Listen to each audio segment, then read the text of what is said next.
एक फल बड़ा होता है उसका।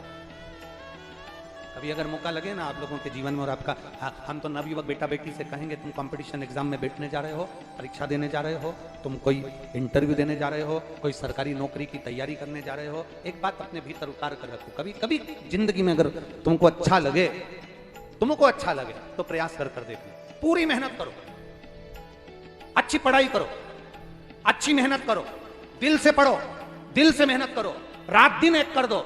और जब एग्जाम देने के लिए जाओ, जब तुम कंपटीशन एग्जाम के लिए, इंटरव्यू के लिए जाओ, जब तुम सोचो कि मेरी जॉब मुझे चाहिए और मेरा बाबा मुझे देगा, मैंने मेहनत करी है, पूरा कर्म करा है, मैंने पूरा दम लगाया है, तो मेरा बाबा मुझे नौकरी देगा, तो ये निश्चित है वो देगा। उसके लिए बस एक कर्म आखिरी में कर जाना, जो अशोक सुंदरी का स्थान। फिर ध्यान दें, ये शिवलिंग ध्यान से देखेंगे आप लोग, ये शिवलिंग है, ये जलाधारी, और शिवलिंग के मध्य में जो जलाधारी, और जलाधारी के सामने से एक स्थान गया हुआ है जहां गणेश जी का स्थान, कार्तिकेय जी का स्थान और बीच में अशोक सुंदरी का स्थान।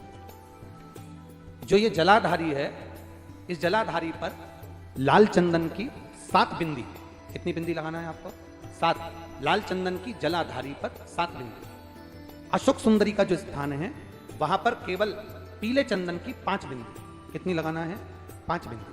और 5 बेलपत्र, केवल 5 बेलपत्र शंकर भगवान के शिवलिंग पर, परंतु उसके चढ़ाने का तरीका 5 बेलपत्र का अलग रहेगा। थोड़ा ध्यान देंगे, 5 बेलपत्र जो आप चढ़ा रहे हैं, उसकी डंडी का जो मुख है वो आप 5 स्थान पर पशुपति भगवान का स्मरण कर डंडी का जो मुख है वो 5 स्थान पर अलग अलग स्थान होना चाहिए। आप थोड़ा ध्यान दे जाएं, 5 स्थान पर डंडी का जो मुख है वो 5 स्थान पर अलग अलग होना चाहिए, और 5 स्थान पर अलग अलग होकर बाबा को स्पर्श कर अपने दिल की बात कर जब आप पूरी मेहनत कर लें, पूरी पढ़ाई कर लें, तब तुम आखिरी में भगवान की शरणागति में जाकर कहना, बाबा ये मेरा विश्वास कहता है कि तू मुझे इस एग्जाम में निकालेगा और मुझे नौकरी देगा। तब ये चढ़ाकर बाबा से विनती कर फिर अपने गंतव्य पर जाना, बाबा उसको स्वीकार कर तुझे फल देगा। ये 5 बेलपत्र जो आप चढ़ा रहे हैं, अलग अलग स्थान पर नियुक्त कर रहे हैं, इसका मतलब ये होता है कि हमारी सारी राहों को खोल लें। जैसे बहुत आप लोग जरा ध्यान दें तो आपके स्मरण में रहेगा कि अगर मान लो एक पत्र है, उस पत्र से 5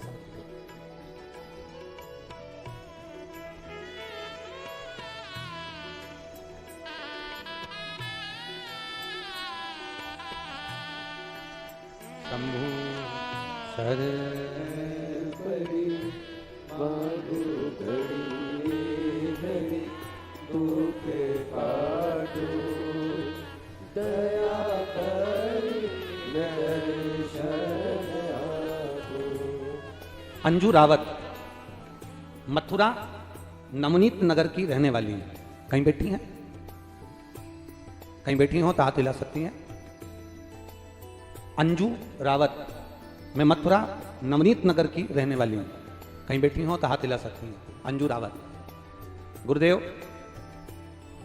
अब जरा समझना, बहुत सुंदर प्रसंग है, शायद आपके स्मरण में है कि नहीं है, वह आपके जीवन की लाभ देने वाला प्रसंग। गुरुदेव, मेरी पसलियों के बीच में एक बड़ी सी गठान हो गई, और पसलियों के बीच में जो गठान हुई, 2 साल हो गए गठान का इलाज करवाते पर गठान गली नहीं। आखिरी में डॉक्टरों का कहना था कि इस गांठ को निकालना पड़ेगा, ऑपरेशन करना पड़ेगा, अगर ये ठीक नहीं हो रही है तो इसको निकाल कर ये जांच के लिए जाए।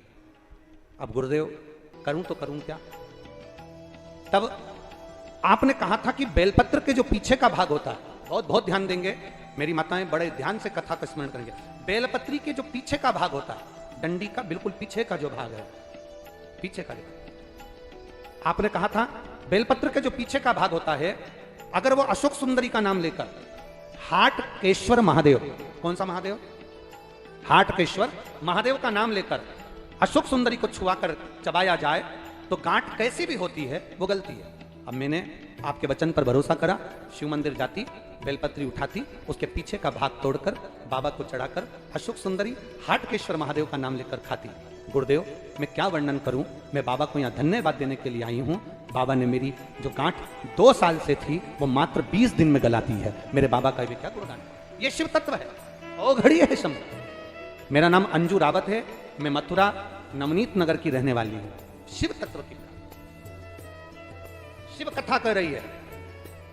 बेलपत्री के जो पीछे की जो डंडी होती है, पीछे का जो भाग होता है, शंकर भगवान पर जो समर्पित होता है, चढ़ा हुआ होता है, इस डंडी की मूलता बहुत है महाराज। आप जब भगवान शंकर को कई लोग बेलपत्र जब चढ़ाते हैं, हम तो यहाँ तक कहेंगे, अगर कोई दवाई आप चालू कर रहे हैं ना, कोई औषधि आप खा रहे हैं, कोई रोग आपके हृदय में, कोई शरीर में कोई रोग है, कोई बीमारी है, कोई गठिया है, कोई घुटने का रोग है, घुटना आपको डॉक्टर ने कह दिया बदलना है, तो हम तो कहेंगे आप प्रयास करना कि 2-4 दिन तक मंदिर में जब जाएं तो बेलपत्री भगवान शिव को अलग अलग तरह से, ये डंडी का मुंह अलग अलग तरह से चढ़ाकर, हाटकेश्वर महादेव का नाम लेकर, कभी इधर की ओर मुख कर चढ़ा दो, कभी इधर की ओर मुख कर चढ़ा दो, कभी इधर की ओर मुख कर चढ़ा दो, कभी किधर की ओर मुख कर चढ़ा दो। और बाबा को चढ़ाने के बाद उस बेलपत्री को आप जो पीछे का भाग है उसको तो तोड़कर खाओ, साथ में बेलपत्री को भी खाना प्रारंभ करो। 15-20 दिन खाने के बाद फिर जांच कराओ कि आपको उस रिजल्ट में अंतर आया कि नहीं आया, आपकी जांचों में अंतर आया कि नहीं आया। उस बेलपत्री के भाग का स्मरण हमको सुख देता।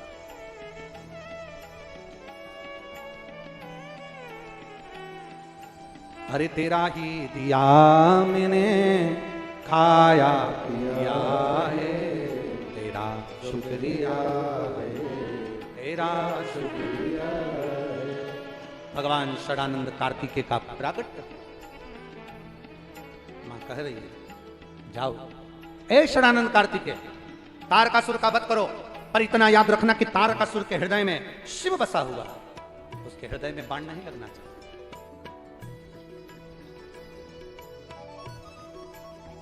सबसे भिड़ो मना नहीं, सबको अब शब्द कह लो मना नहीं, पर इतना याद रखना शंकर के भक्त को कभी अब शब्द मत कहना, और शंकर भगवान के भक्त से कभी जिंदगी में भिड़ना।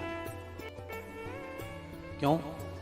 उसका जवाब शंकर का भक्त कभी नहीं देता, उसका जवाब शंकर खुद देता है, शिव का भक्त नहीं देता। आपसे बन सके तो आप भगवान का भजन करो, आपसे बन सके तो आप भगवान की भक्ति करो, आपसे बन सके तो भगवान का स्मरण करो, आपसे बन सके तो भगवान शंकर का गुणगान करो, आपसे बन सके तो भगवान शंकर की भक्ति को धारण करो, आपसे बन सके तो भगवान शंकर का गुणगान करो। पर मनुष्य की देह मिले तो शंकर जी की ना तो कभी निंदा करना, ना कभी निंदा सुनना। भगवान विष्णु ने एक बार नारद जी के मुख से शंकर जी की निंदा सुन ली थी, इसलिए भगवान विष्णु को घोड़े का मुंह लगाता हयग्रीव अवतार हुआ। देव ऋषि नारद ने शंकर जी की निंदा कर दी थी, इसलिए बंदर का मुख लगा। ना कभी शिव की निंदा करना और ना कभी शिव की निंदा सुनना।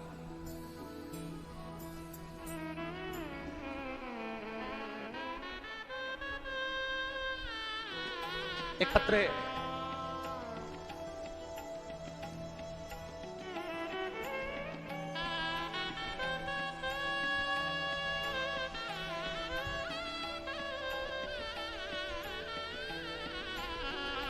मैं टाउनशिप कदम बिहार मथुरा में रहती हूं। मेरा नाम सपना गुप्ता है। मैं आपसे एक निवेदन करना चाहता हूं। मैं एक मंदिर में शिव जी का व्रत करना प्रारंभ करी।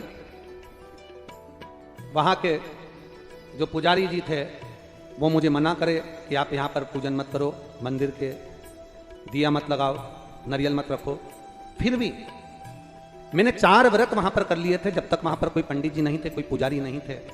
5वां मेरा सोमवार का व्रत था। आपने कहा था 5 व्रत एक ही मंदिर में होना चाहिए। मैंने उस मंदिर में पंडित जी ने, पुजारी जी ने वहां पर रस्सी बांधी, और रस्सी बांधी तो किसी को अंदर जाने नहीं दिया। परंतु मैंने 4था व्रत मेरा वहीं 5वां व्रत था। गुरुदेव मैं करूं तो करूं। मैं रस्सी को लांग कर नारियल भोलेनाथ जी का रखा, बाबा के दिए मैंने बाहर जला लिए और अपना व्रत पूरा किया। बाबा क्या अपने भक्त का जवाब भोलेनाथ देते हैं? ये मैंने केवल कथा में सुना था, पर आज मैंने सिद्ध देखा। गुरुदेव मैं जैसे ही मंदिर से निकलकर बाहर हुई, वो महाराज ने नारियल उठाकर बाहर फेंक दिया और चिल्लाकर कहा, आज के बाद इस मंदिर में मत आना। गुरुदेव मैं तो वहां से चली गई। पत्र केवल इसलिए लिख रही हूं कि वहां के जो पुजारी जी थे वो बहुत ज़्यादा तकलीफ में हैं, बहुत ज़्यादा कष्ट में हैं। उन्होंने उस समय तो पशुपति व्रत का नारियल बाहर फेंक दिया, पर वो बार बार क्षमा मांग रहे हैं। तो मैं क्या करूं? आप इसका उत्तर बताएं। उनको रोग हो गया, बीमारी हो गई और वो बहुत दुखी हैं। रोज घर आकर नमन करके मुझे क्षमा मांग रहे हैं। मैं क्या करूं? सपना गुप्ता जी टाउनशिप कदम बिहार मथुरा की हैं। आपसे केवल इतना सा निवेदन करेंगे, आप कुछ मत करो, आप तो भोलेनाथ जी से प्रार्थना करो और उस पुजारी जी से कहो कि शिव के भक्त का जवाब भक्त कभी नहीं देता, देता है महादेव। तो आपको भक्त के चरण नहीं पकड़ना, आपको महादेव के चरण पकड़कर महादेव को जल चढ़ाना। आपको भक्त के चरण नहीं पकड़ना, आपको महादेव के चरण पकड़ना। आप महादेव से क्षमा मांग। हमारे यहाँ 16 सोमवार संकट सोमवार मेरी माताएं करी होंगी, यहाँ पर भी मथुरा साइड में करती हैं माताएं 16 सोमवार का व्रत। किसी ने करा हो तो हाथ उठाओ जरा। करा है? बहुत बहुत धन्यवाद, रखिए हाथ। 16 सोमवार संकट सोमवार की कथा कथी है। राजा ने अपनी रानी से कहा था कि पूजन का सामान भेज दो, और रानी ने पूजन का सामान अपनी दासी के हाथ भेज दिया। बोलो जी, पड़ी कि नहीं पड़ी कथा? दासी के हाथ भेज दिया। दासी पूजन का सामान रखकर चली गई। राजा ने पूजन कर दिया महादेव का। राजा को क्रोध नहीं आया, राजा के हृदय में भाव नहीं आया कि मेरी रानी ने मेरे साथ यह क्या करा कि नौकरानी के हाथ, सेविका के हाथ सामान भेज दिया। राजा को दुख नहीं, पर महादेव ने उसका फल लिया।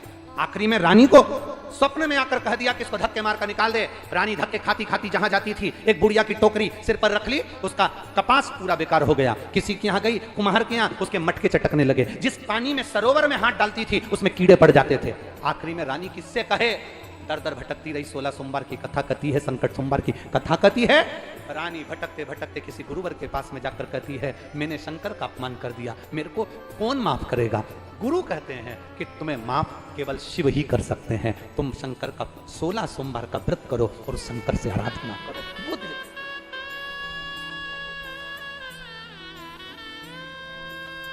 मेरी जीजियों, मेरे जीजाओं, शिव महापुराण की कथा आज के समय में लोग सुन रहे हैं।